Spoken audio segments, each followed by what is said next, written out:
नमस्कार दोस्तों, रात के 10 बज चुके हैं और मैं हाजिर हूँ आपके साथ अनकही दास्तान के अगले एपिसोड में। आज की जो अनकही दास्तान है वो कबीर और आन्या की है और इस कहानी का शीर्षक है जिस दिन तुम मिली थी। तो देखिए, मोहब्बत मोहब्बत जो है वो हमेशा पहली नज़र में नहीं होती।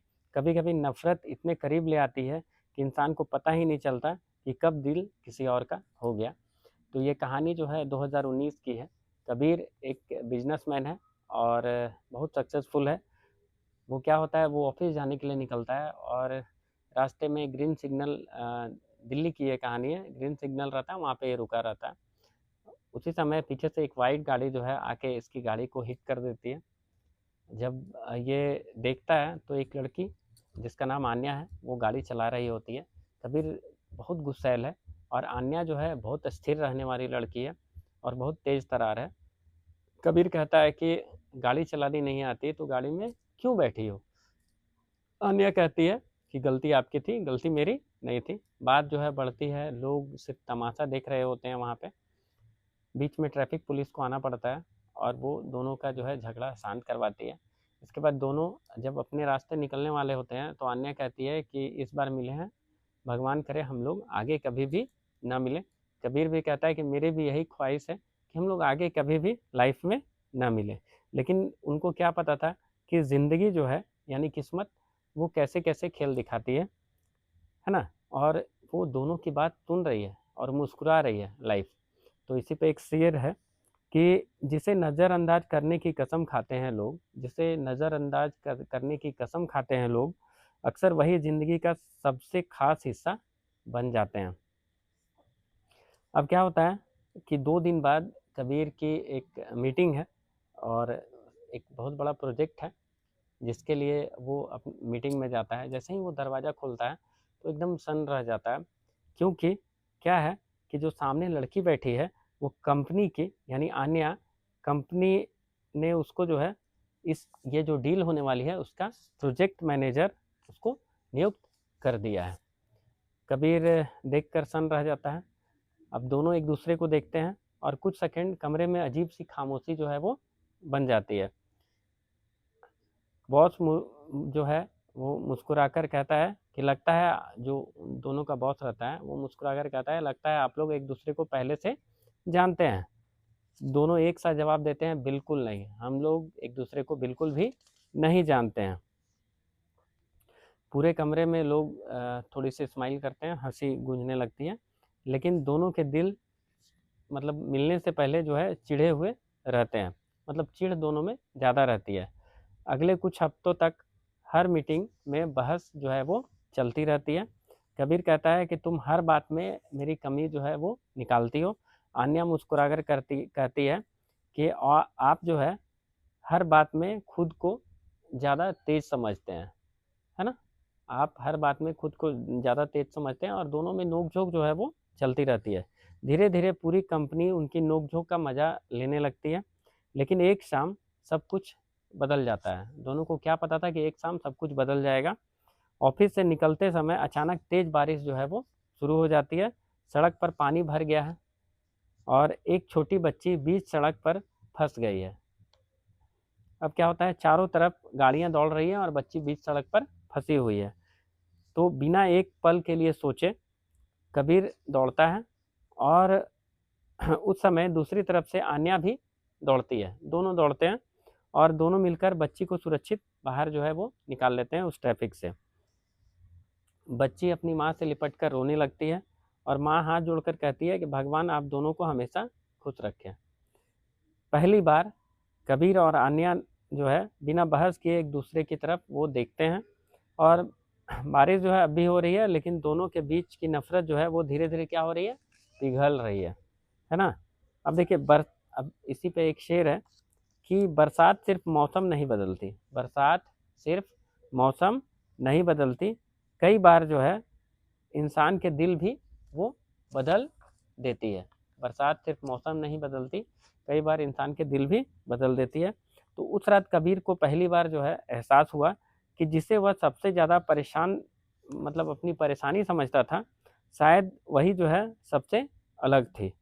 उधर जो है आन्या भी जब घर पहुंचती है तो बार बार उस पल को याद करती है, और उसको समझ में नहीं आ रहा है कि कबीर जैसा वो सोच रही थी वैसा भी बिल्कुल वो नहीं था, वो एक अच्छा लड़का था।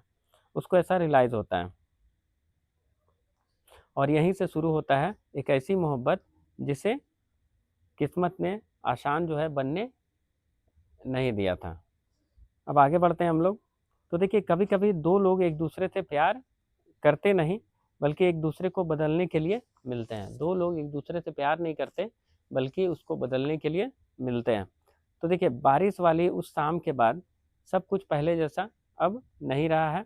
ऑफिस में अब भी कबीर और आन्या की बहस जो है वो चलती रहती है। भले उस दिन दोनों एक दूसरे मतलब उस बच्चे की मदद करते हैं, लेकिन अभी भी बहस जो है वो चलती रहती है। वो कहते हैं ना कि प्यार जब होने वाला रहता है ना, तो वो मीठी जो है तकरार जो होती है वो बहुत इम्पोर्टेंट रखती है, और वो कहीं ना कहीं जाकर प्यार में बदल जाती है।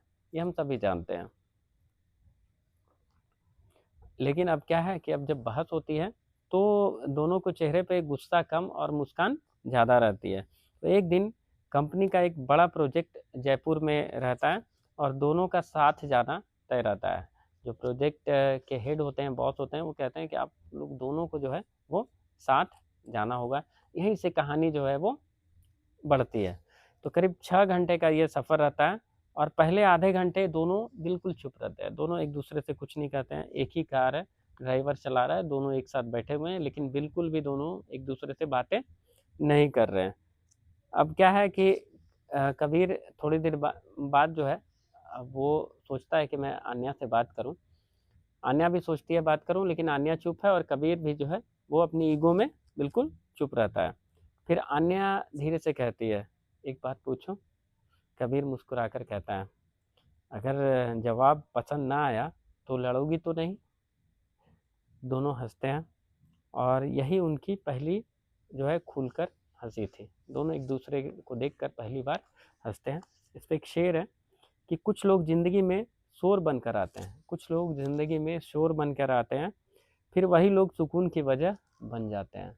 आन्या जो है और कबीर एक दूसरे के लिए शोर बन के आए थे, लेकिन अब कहीं ना कहीं उनके दिल में प्यार की जो है वो धारा प्रस्फुटित हो रही थी। जयपुर पहुंचते हैं दोनों लोग, और 3 दिन तक लगातार मीटिंग जो है वो चलती रहती है।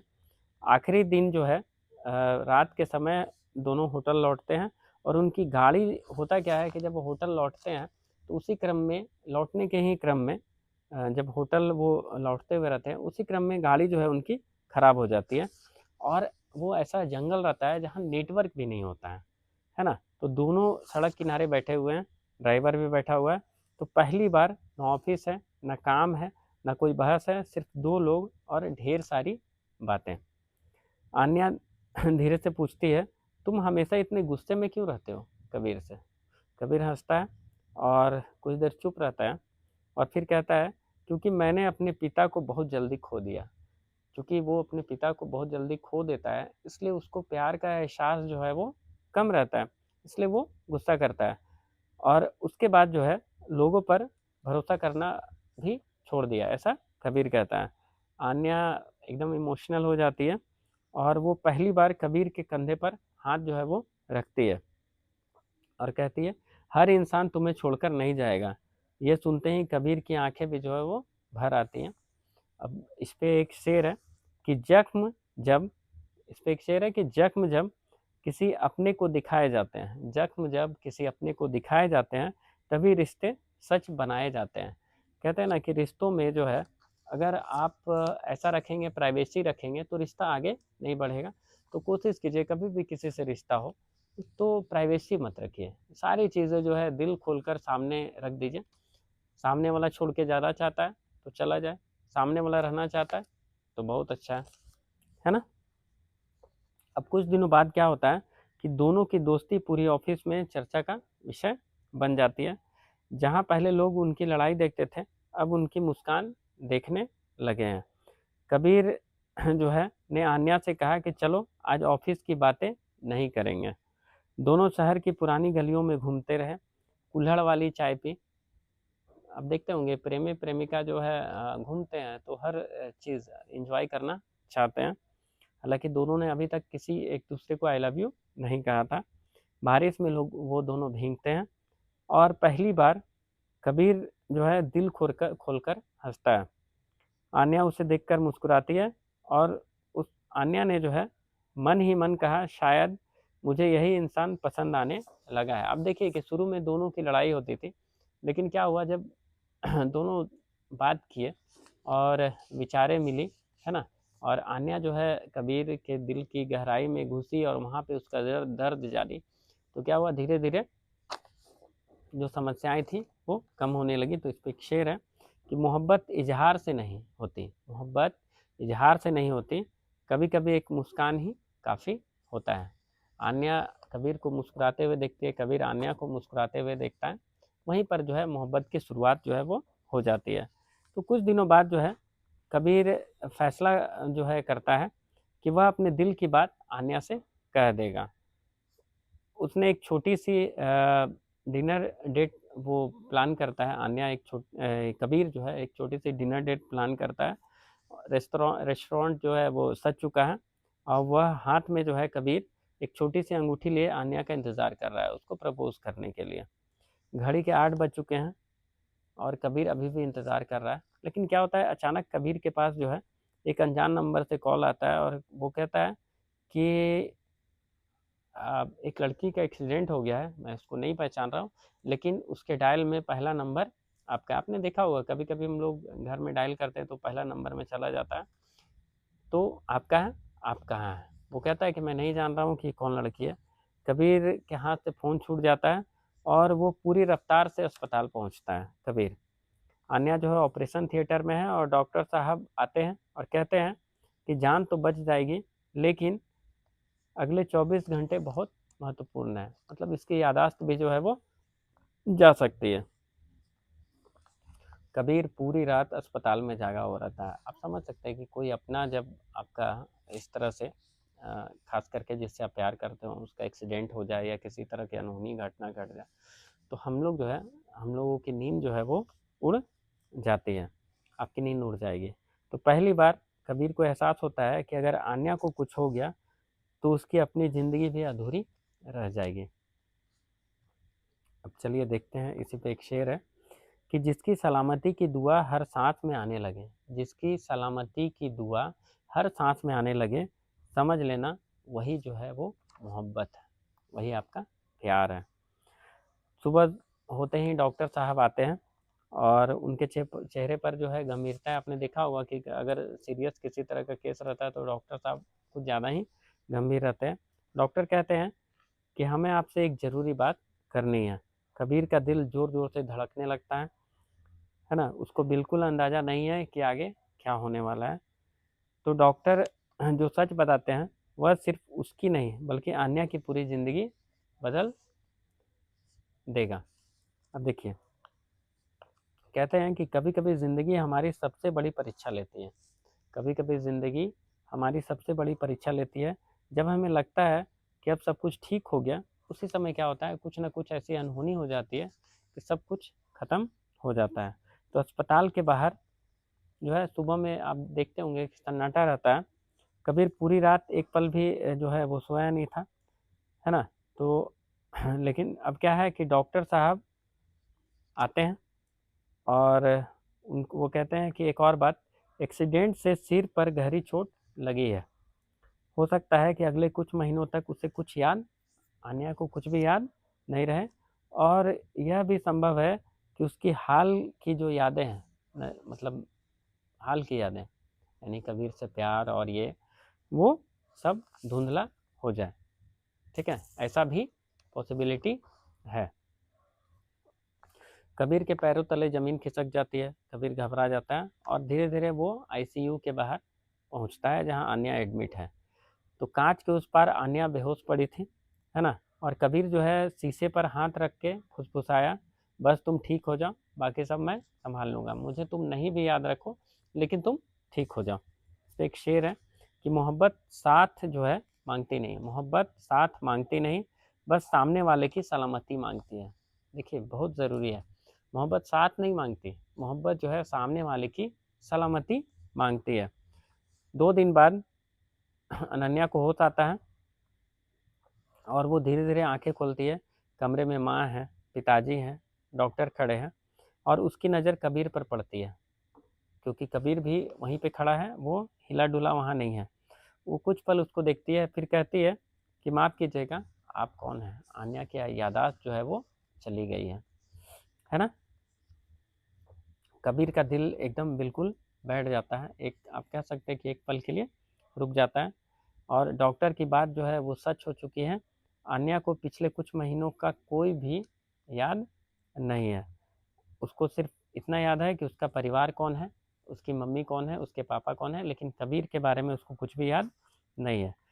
कबीर मुस्कुराने की कोशिश करते हुए कहता है कि मैं तुम्हारे ऑफिस में काम करता हूँ आन्या को।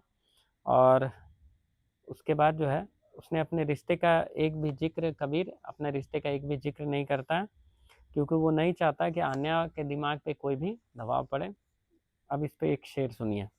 कभी कभी सबसे बड़ा इश्क वही होता है, कभी कभी सबसे बड़ा इश्क वही होता है जो अपना हक भी खामोशी से छोड़ देता है।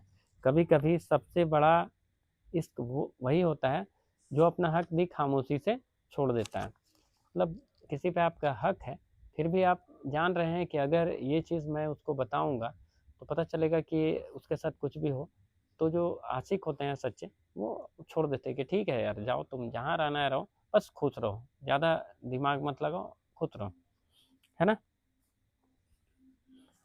अब देखिए कुछ हफ्तों बाद आन्या घर घर लौटती है और ऑफिस जो है से लंबी वो छुट्टी ले लेती है। कभी रोज़ उसकी खैरियत पूछता है, लेकिन कभी मिलने की जिद नहीं करता। एक शाम आन्या की माँ जो है वो पूछती है कि बेटा, तुम रोज़ इस लड़के का नाम क्यों पूछती हो? ये आन्या की माँ उससे पूछती है, आन्या से, कि तुम रोज़ जो है उस लड़के का नाम क्यों पूछती हो? आन्या कुछ देर चुप रहती है और फिर कहती है कि पता नहीं, इसको देखकर जो है कुछ अजीब सा सुकून मिलता है, जैसे कोई रिश्ता हो, कोई अपना सा हो, है ना, कोई याद इससे जुड़ा हुआ है कबीर से। इधर कबीर एक फैसला करता है कि वो जो है अब आन्या से दूर चला जाएगा और वो दूसरी कंपनी का ऑफ़र जो है वो एक्सेप्ट कर लेता है। कबीर को लगता है कि अगर वो दूर चला जाएगा तो शायद आन्या बिना किसी उलझन के नई शुरुआत कर पाएगी। जाने से एक दिन पहले वह चुपचाप जो है ऑफिस के छत पर खड़ा शहर को देख रहा होता है। तभी पीछे से आवाज़ आती है। कबीर ऑफिस के छत पर खड़ा शहर को देख रहा होता है, तभी पीछे से एक धीमी सी आवाज़ आती है कि बिना बताए चले जाओगे। ये आवाज़ और किसी की नहीं, ये आन्या की आवाज़ जो है वो रहती है। कबीर पलटता है ना। सामने आन्या खड़ी रहती है और वह मुस्कुरा रही होती है। कबीर हैरान है, तुम यहाँ? कबीर पूछता है, तुम यहाँ? आन्या धीरे से उसके पास आती है और कहती है कि यादें अभी भी पूरी वापस नहीं आई, लेकिन दिल को याद है कि तुम्हें खोना नहीं है। यादें अभी तक वापस नहीं आई, लेकिन दिल को याद है कि तुम्हें खोना नहीं है। देखिए इसी को प्यार कहते हैं, है ना। कबीर रो पड़ता है और पहली बार जो है बिना कुछ कहे आन्या का हाथ जो है वो थाम लेता है। दोनों चुप थे, लेकिन उस खामोशी की हज़ारों जो है वो बातें थी। जो कहते हैं ना कि जब दो लोग प्यार में होते हैं, भले वो खामोश हैं, लेकिन उनका जो दिल है वो बातें करते रहता है। उसी पल कबीर को एक फ़ोन आता है और एक अनजान नंबर से कॉल आता है। और कॉल जैसे ही आता है तो कबीर कॉल उठाता है और दूसरी तरफ एक घबराया हुआ आवाज़ रहता है कि आपके भाई का एक्सीडेंट जो है वो हो गया है, छोटे भाई का एक्सीडेंट हुआ है और उसकी हालत जो है वो बहुत ख़राब है। कबीर का चेहरे का रंग उड़ जाता है और वो आन्या का हाथ छोड़ता है और कुछ बिना बोले वो दौड़ पड़ता है, क्योंकि उसके सगे भाई का एक्सीडेंट जो है वो हो गया था। आन्या बस उसे जाते हुए देखती रह जाती है। उसे पता नहीं था कि यह दौड़ सिर्फ अस्पताल तक नहीं, बल्कि उनकी मोहब्बत की सबसे कठिन परीक्षा की शुरुआत थी। अब आगे बढ़ते हैं हम लोग। अस्पताल पहुंचते ही कबीर देखता है कि उसका छोटा भाई अर्जुन ऑपरेशन थिएटर में है और डॉक्टर कहते हैं कि खून बहुत बह चुका है, हमें तुरंत एक दुर्लभ ब्लड ग्रुप की ज़रूरत है। दुर्लभ blood group A B negative, A negative, इस तरह का जो ब्लड ग्रुप है। तो कबीर का ब्लड ग्रुप मैच नहीं होता है और उसके हर दोस्त, हर रिश्तेदार वो फ़ोन करता है अपने हर दोस्त, हर रिश्तेदार को, लेकिन उसका भी खून जो है वो मदद मैच नहीं होता है। कुछ रिश्तेदार आते हैं, कुछ दोस्त आते हैं, कुछ नहीं आते हैं। उसी समय अस्पताल के दरवाजे पर आन्या पहुंचती है और आन्या को जैसे ही ब्लड ग्रुप का पता चलता है तो वो कहती है बिना एक पल सोचे कि मेरा ब्लड ग्रुप टेस्ट कर लीजिए। कुछ मिनटों में रिपोर्ट आती है और आन्या का ब्लड ग्रुप जो है वो मैच हो जाता है। ठीक है, डॉक्टर अर्जुन को बचाने में सफल रहते हैं, आन्या ब्लड देती है। कबीर की आंखों से आंसू आ जाता है और चूंकि आन्या खुद पहले से बीमार है, ब्लड देने के बाद उसको कमजोरी और ज़्यादा हो जाती है। अब इस पे एक शेर है कि इश्क की पहचान शब्दों से नहीं होती, इश्क की पहचान शब्दों से नहीं होती, इश्क की पहचान शब्दों से नहीं होती, वक्त आने पर किए गए फैसलों से होती है। देखिए बहुत सुंदर लाइन है कि इश्क की पहचान शब्दों से नहीं होती, वक्त आने पर किए गए फैसलों से होती है। आप समय जब वक्त आता है आप किस तरह का फैसला लेते हैं, इससे जो है मोहब्बत, प्यार, इसकी पहचान होती है। कुछ दिन बाद जो है अर्जुन की तबीयत ठीक हो जाती है और कबीर जो है वो फैसला करता है कि अब वह अनन्या या आन्या से अपने दिल की बात कहेगा। वह उसी शाम उसके घर पहुंचता है, लेकिन दरवाज़ा उसके पिताजी खोलते हैं और शांत आवाज़ में वो कहते हैं कि कबीर, हमें तुमसे एक बात कहनी है। कबीर एकदम चुप हो जाता है कि इसके पेरेंट्स क्या बात करना चाहते हैं मुझसे। कबीर के चेहरे पर मुस्कान थी और ऐसा लगा शायद शादी की बात होगी। कबीर को लगता है शादी वादी की बात होगी, लेकिन अगले ही पल जो है उनके शब्दों ने उसकी मुस्कान छीन ली। वो जो कहते हैं उसकी मुस्कुराहट ख़त्म हो जाती है कबीर की। आन्या की याददाश्त धीरे धीरे लौट रही है, लेकिन डॉक्टर ने कहा है कि अगर उसे पुराने हादसों का भावनात्मक दबाव दिया गया तो उसकी हालत जो है वो और बिगड़ सकती है। हम चाहते हैं कि वह नई ज़िंदगी की शुरुआत करें, ये उसके पेरेंट्स कहते हैं। कबीर जो है कुछ पल चुप रहता है, एकदम बिल्कुल शांत, बिल्कुल एकदम चुप हो जाता है ना। वो सिर झुका लेता है। अगर वो कहता है कि अगर मेरी मौजूदगी उसे तकलीफ दे सकती है तो मैं उसकी ज़िंदगी से चला जाता हूँ। वह बिना आन्या से मिले ही वापस कबीर लौट जाता है। अब इस पे एक शेर है कि कभी कभी सबसे बड़ी मोहब्बत मिलना नहीं, कभी कभी सबसे बड़ी मोहब्बत मिलना नहीं, किसी की खुशी के लिए चुपचाप बिछड़ जाना होता है। कभी कभी सबसे बड़ी मोहब्बत मिलना नहीं, किसी की खुशी के लिए चुपचाप बिछड़ जाना होता है। देखिए क्या खूब है ये बात। तो 6 महीने बीत गए हैं। एक दिन आन्या पूरी तरह स्वस्थ होकर फिर ऑफिस लौटी। ये और वहाँ जो है उसकी नज़र सबसे पहले कबीर की खाली कुर्सी पे गई। वो जो है कबीर कहाँ है, ऑफिस के स्टाफ से पूछती है। किसी उसने मतलब वहाँ के जो स्टाफ हैं वो कहते हैं कि उसने तो बहुत पहले ही नौकरी छोड़ दी, कबीर ने बहुत पहले नौकरी छोड़ दी। आन्या को नहीं पता है कि कबीर ने उसके चलते नौकरी छोड़ दी। उसी शाम आन्या को सब कुछ पता चलता है, उसके मम्मी पापा की बातें और अन्य बातें, कि कैसे कबीर हर दिन अस्पताल आता था, है ना, कैसे वो उसकी हर हरकत पे नज़र रखता था, उसकी दवाइयों का ख्याल रखता था, है ना, उसको क्या खाना है, क्या पीना है, क्या कहाँ उठना है, कैसे बैठना है, सारा जो है इंतज़ाम कबीर किया करता था। ये सारी चीज़ें उसको पता चलती है। उसके बाद जो है आन्या रोने लगती है। वह सीधे जो है कबीर के घर पहुंचती है। आन्या कबीर के घर डायरेक्ट पहुंचती है वहां से और वो दरवाज़ा खटखटाती है। तो जैसे ही दरवाज़ा खटखटाती है तो कबीर जो है वो दरवाज़ा खोलता है। एक पल के लिए दोनों चुप, कबीर भी चुप, आन्या भी चुप, शांत। फिर आन्या जो है धीरे से कहती है, इस बार जाने की इजाज़त नहीं दूंगी तुम्हें। कबीर मुस्कुराता है, स्माइल करता है और कहता है कि और अगर फिर लड़ाई हुई तो आन्या हंसते हुए कहती है कि तो हर बार जो है तुम ही हारोगे और तुम्हें ही अपनी गलती माननी पड़ेगी। दोनों हंस पड़ते हैं और यही हंसी उनकी नई शुरुआत रहती है। कुछ महीनों बाद परिवार और दोस्तों की मौजूदगी में दोनों शादी कर लेते हैं, 7 फेरे लेते हैं। और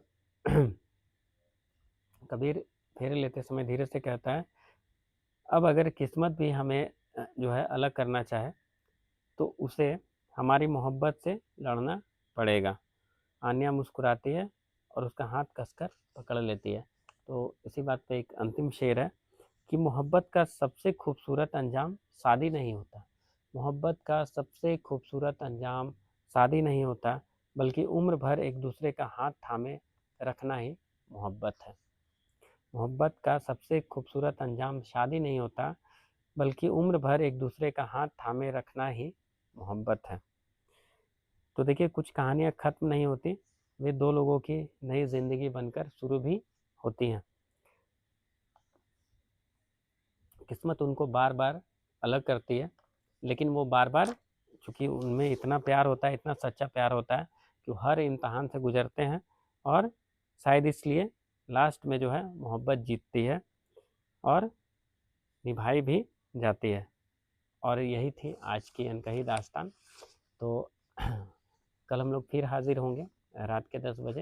अगर ये कहानी आपके दिल को छू गई हो, आपको अच्छी लगी हो, तो इस कहानी को लाइक करना ना भूलिए और शेयर कीजिए इसको बहुत सारे लोगों के पास।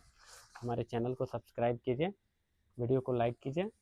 चलिए, आज के लिए धन्यवाद। कल फिर जो है रात के 10 बजे हम लोग हाजिर होंगे अनकही दास्तान के अगले एपिसोड में।